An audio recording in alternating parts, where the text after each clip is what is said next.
Hello, I'm Jim Armitage, the Evening Standard's business editor, and I'm very pleased to welcome everyone to today's panel discussion about the future of the office post-COVID.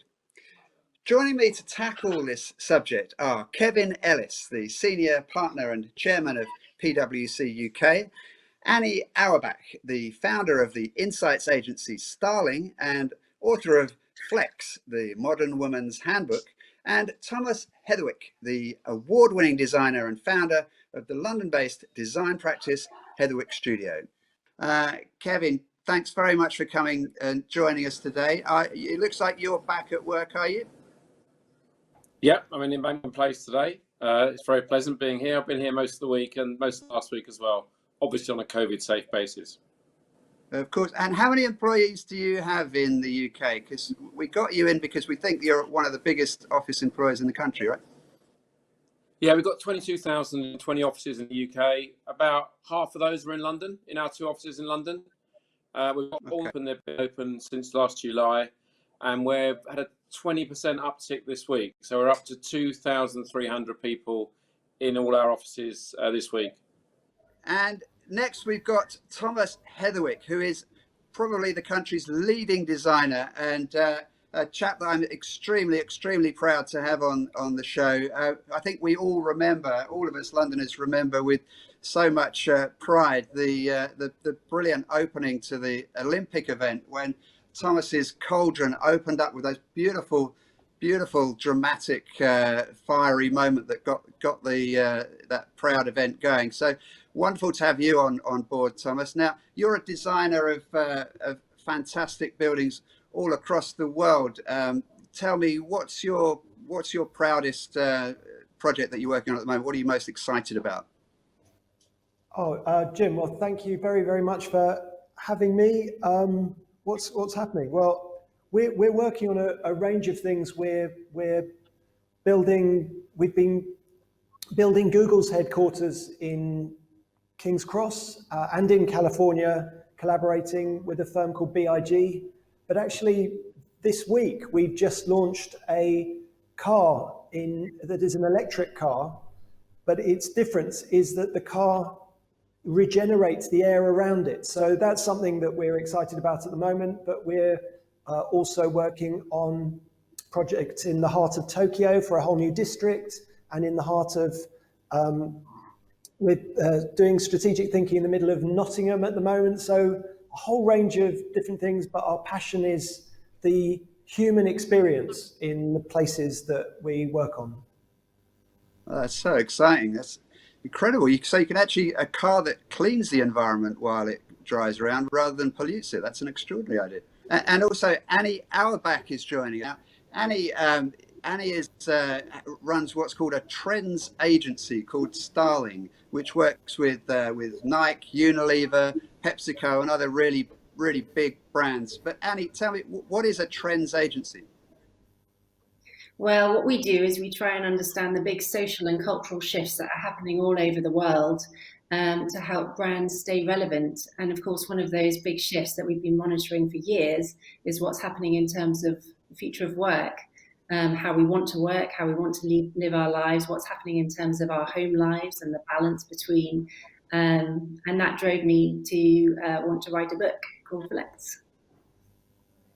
Yeah, and that book, Flex, Reinventing Work for a Smarter, Happier Life. In a nutshell, give us your sort of elevator pitch for what the idea is in that book, please, then.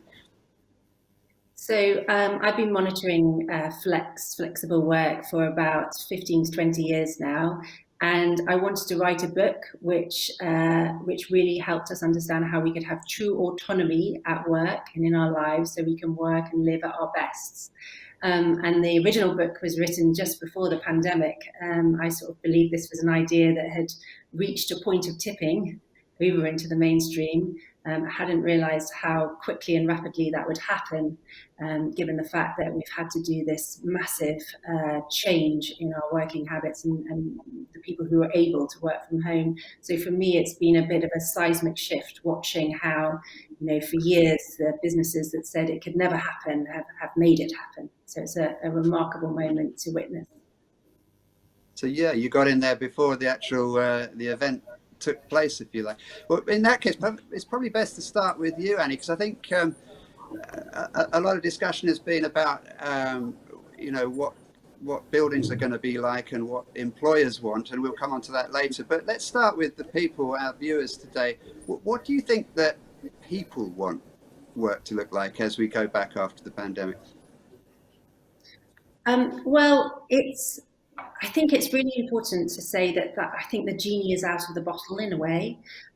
So a recent survey said that half of UK employees would quit if they were denied flexibility post-lockdown. So now it's almost become an expectation rather than a perk. And I think businesses have realised actually that it's a way of getting access to the absolute best talent. And it's being normalised, So Liz Truss, the Minister for Women and Equalities, has called for flexible working to be absolutely normalised as part of the UK economy's recovery, to really capitalise on this big shift that's happened in our mindsets. So I think really pioneering companies are kind of understanding that we need to ride this wave, and enable people to either work from anywhere or to have autonomy over their time, over their geography, in order to really work at their very best. Yeah, so Annie was saying there about how the workforce needs to be empowered to be more flexible over deciding when and where and how they work. I would imagine, Kevin, you're getting similar pressures at your place, but with tens of thousands of employees. How do you actually structure that? Because you've got to get a job of work done. You can't give people 100% autonomy and flexibility, surely. How do you manage that? Yeah, it's about teaming, I think, Jim. But what we've done throughout this is regularly survey our employees, because we're all there's no kind of playbook for this. And so we're all kind of making up as we go along. And we've seen that from our latest surveys that basically the hotspot really is 40 to 60% of our employees. All of the hotspot is that our employees want to work in the office or on client site 40 to 60% of their time. So therefore, based on that, we've moved to blended working.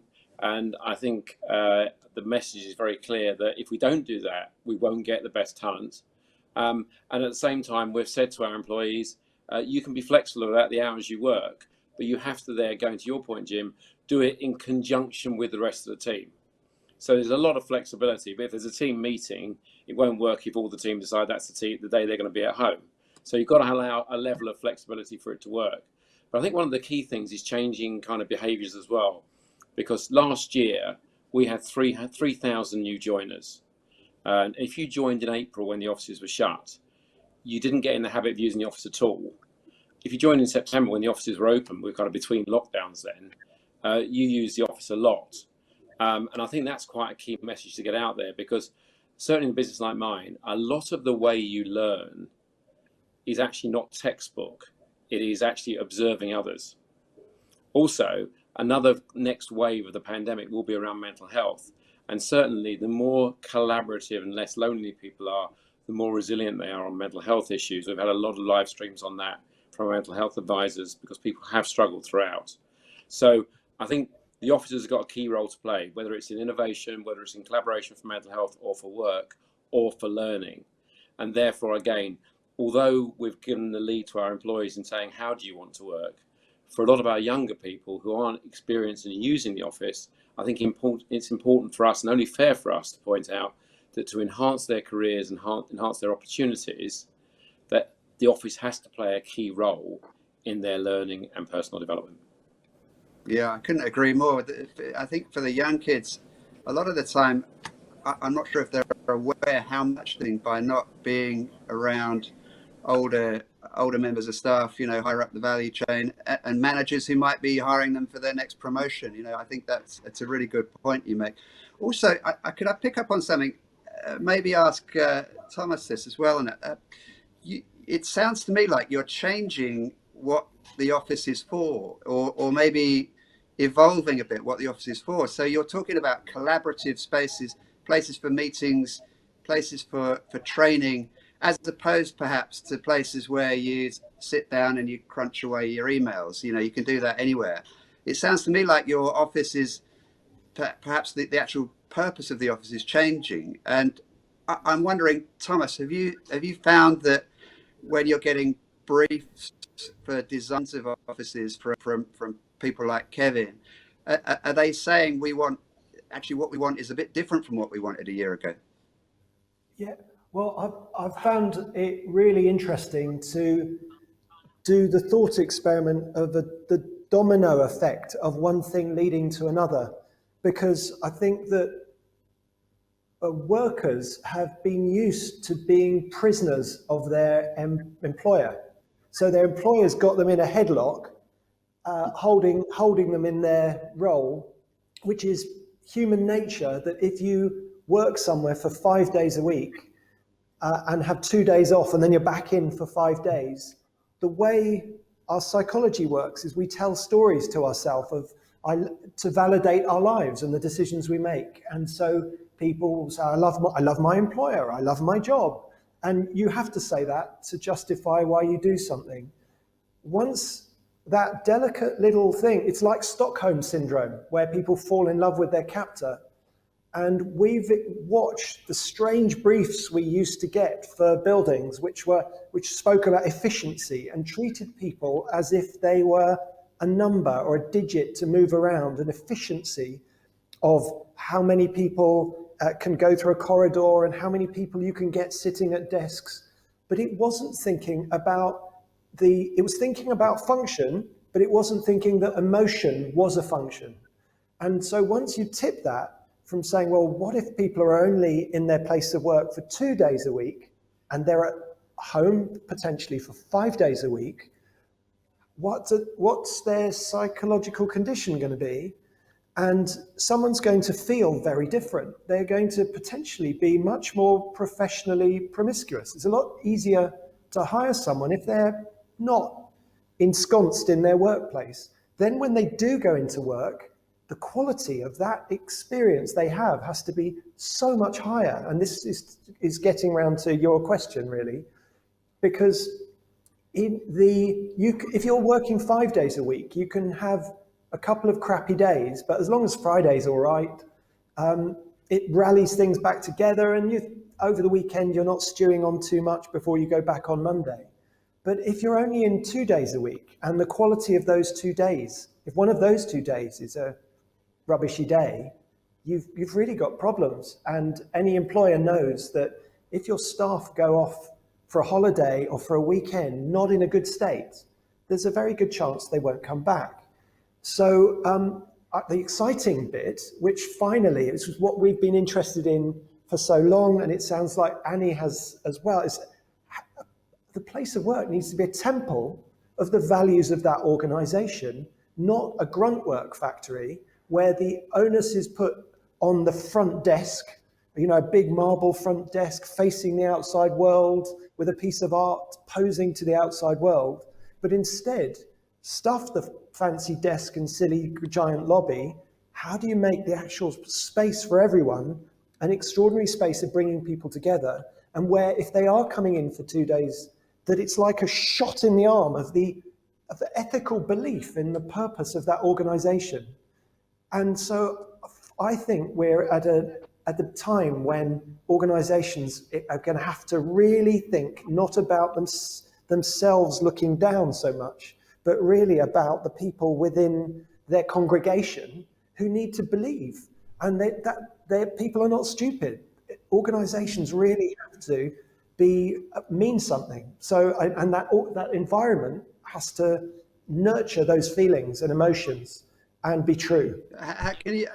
That's a great helicopter view, if you like. But some concrete examples. What do you give me an example of how you can do that? What would it look like for our viewers as they go into their office if it's been remolded in this way? Well, it comes back to a key word that I think is written on one of the books on Annie's shelf, is diversity.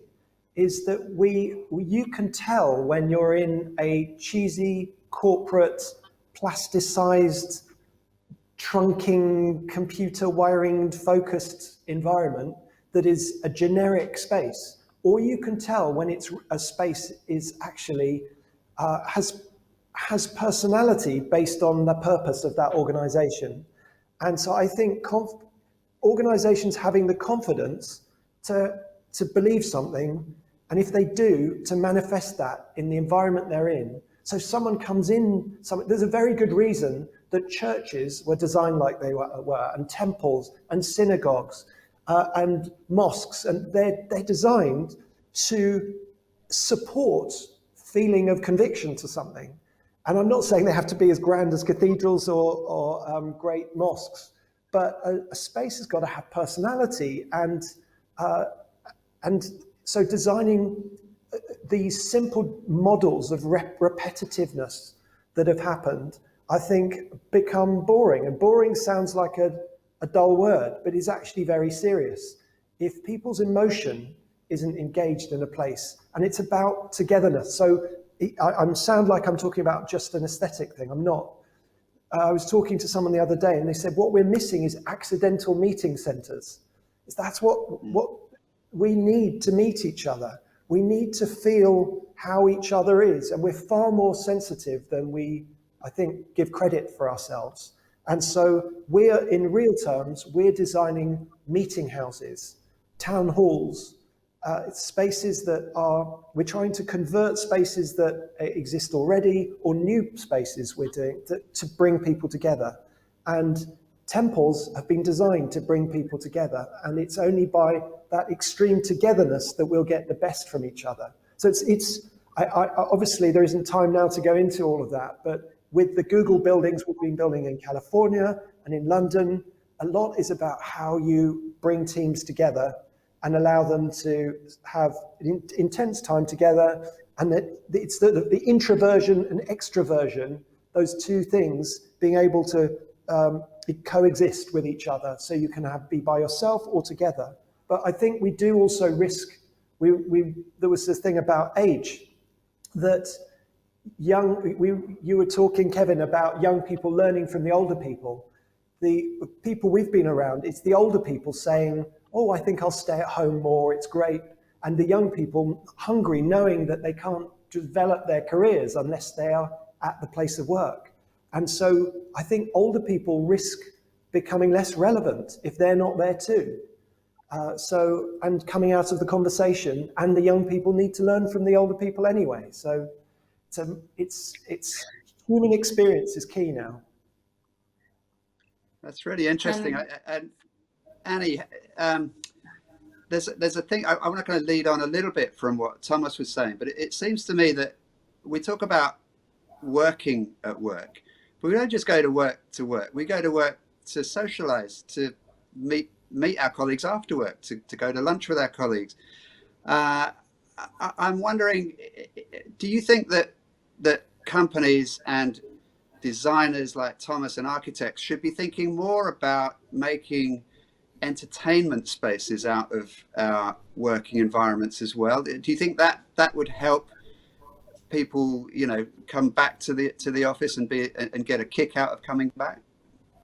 Well, first of all, I was nodding so vigorously to everything that Thomas was saying. It was very exciting the way that you were bringing that to life. And I absolutely agree with it, is that when businesses overuse words like productivity and efficiency, they're actually creating a vision of what the ideal worker is, which is sort of mechanistic. It's like a machine that fits into a system, and everything, the wheels are oiled and everything works very, very quickly and swiftly. Whereas actually what we've learned from this period is actually we're all human beings.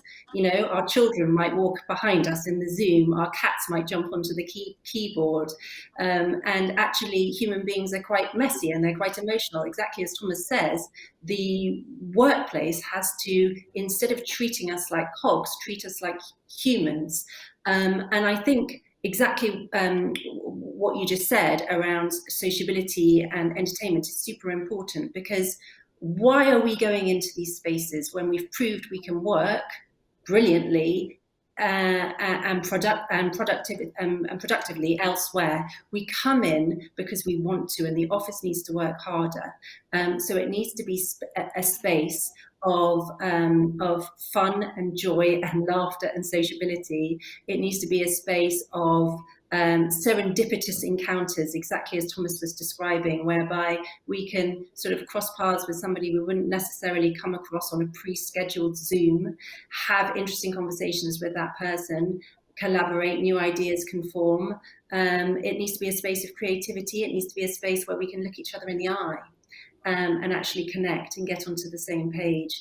It seems a complete lost opportunity if we went back into the office in order to sit in headphones, solo, siloed, remote from one another, even though we're under the same roof. And well, all three of you actually are talking to, I'm sure, lots of different companies every day, and lots of different CEOs who are grappling with this moment of change that we're in. So, Annie, do you find that when you express views like this, that they fall on rich, fertile soil, and CEOs say, yes, that's exactly what I want to do? Or are you finding that that people are a bit more, set in their ways and ossified? I was struck by, I think it was the CEO of Goldman Sachs was saying that remote working is an aberration, were his words. Is there a mixture, or do you see more of one or the other? Well, aberration is a really interesting word. It means a break from the norm. And my opinion is that the norm needed breaking.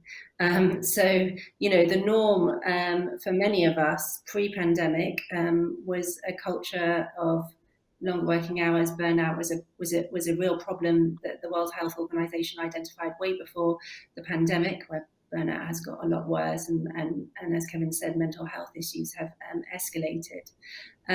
So in my opinion, and I would say this, given that I've written a book on it, but I do feel like these rigid systems needed shaking up and needed breaking, because Sure, many of us. Sorry to interrupt, but are CEOs actually changing? That's my question. Or do you think this is just going to be, in a year's time, we'll have forgotten about it all and we'll be back to normal? Well, there are different schools of thought, and Goldman Sachs is at one end with 100-hour working weeks, and on the other end you have businesses like Spotify and Salesforce and Dropbox who are adopting working for anywhere, going remote first. HSBC is downsizing its office space by 40%. So I think there are investments and in the systems that surround flexibility which will endure, as well as where we started this conversation, which is the expectation of the talent that Kevin was talking about as well, is if the expectation of the talent is there and we want to capture the talent, we need to listen to them. Yeah, absolutely. Can I just ask that question of you as well, Kevin? You're out meeting clients. Well, I don't know if you're actually meeting them face to face yet, but you're certainly talking to them a lot. Are you finding that other CEOs are as sort of forward thinking as you are on this matter?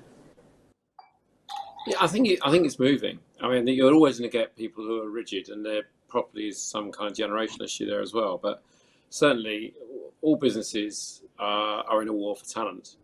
And I think, as Annie and both Thomas said, if you don't follow the talent or make your business attracted to talent, then you'll fall behind and you'll lose out. So, and I think it's a really interesting one for us that mental health issue, for example.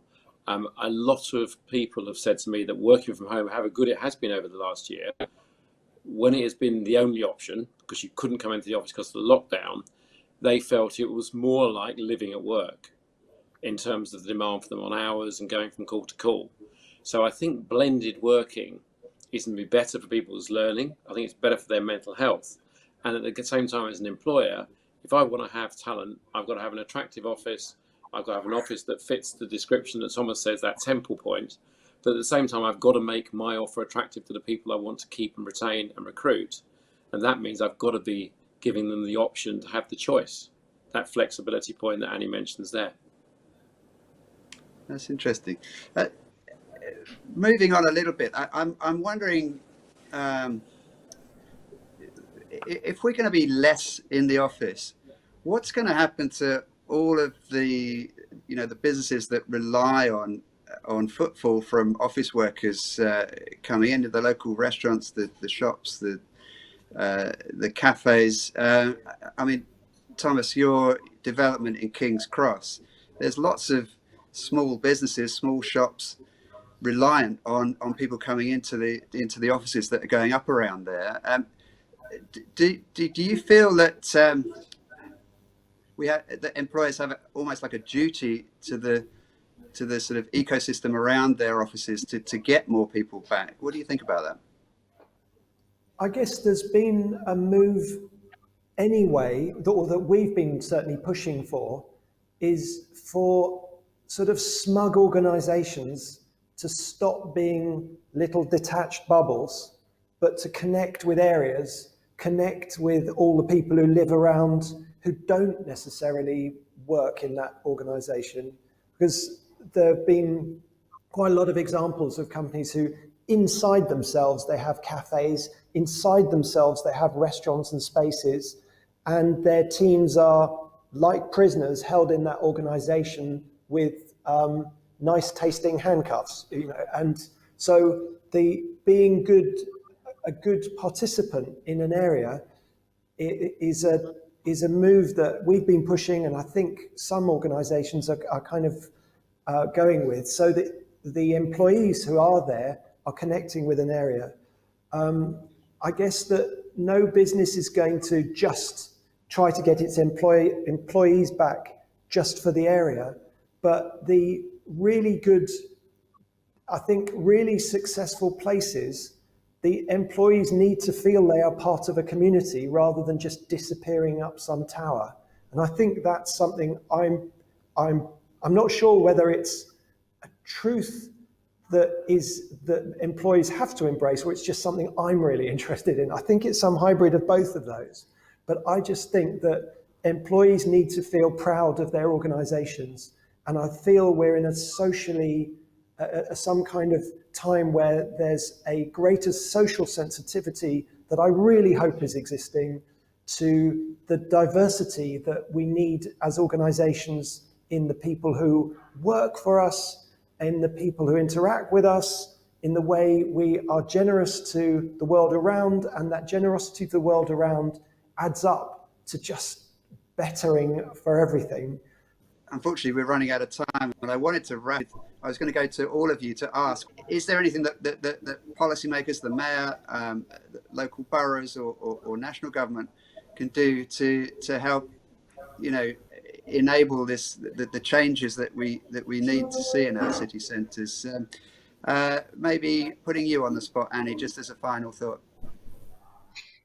Well, from my perspective, I would like flexibility and the right to request flexibility to be enshrined from day one, because I believe that when we have genuine flexibility and a culture of flexibility within the workplace, that will also mean a culture of inclusion and humanity. And I kind of have always said that ultimately I'd love to not talk about flex anymore. I'd love not to think about flexible work, but just to think about work, because it will be hardwired. Flexibility, diversity and inclusion will be hardwired into the way we think. So work is something that we do rather than necessarily somewhere that we only go. And we really embrace this culture of genuine humanity around work and life. So some sort of primary legislation to make companies think harder about flexibility. Yeah, and Kevin, what would you like to see from the mayor? I think you're right next to City Hall, aren't you? Where your offices are at the moment. I'm nearby.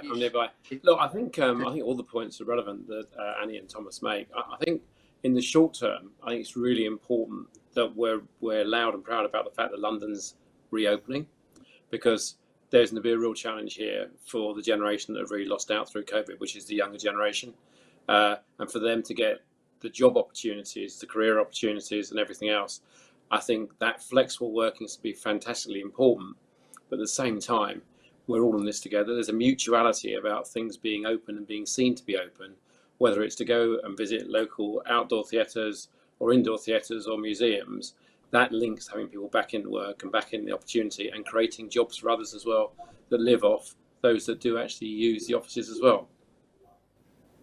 I couldn't agree more, Kevin. Yeah, we really need to be cheering from the rooftops that London is back up and running and open for business, and making that an international clarion call, which I hope the mayor, whoever it is going to do when in the next mayoral term. Well, thanks very much, guys, for a really interesting and varied discussion in quite a short period of time. We covered a lot of really diverse stuff and some fascinating insights. So thanks very much, Kevin. Thanks, Thomas, and thanks, Annie, and thanks for everyone at home for watching. I hope you've enjoyed it as much as I have. And please stay tuned, because we've got several more really, hopefully brilliant discussions coming up later.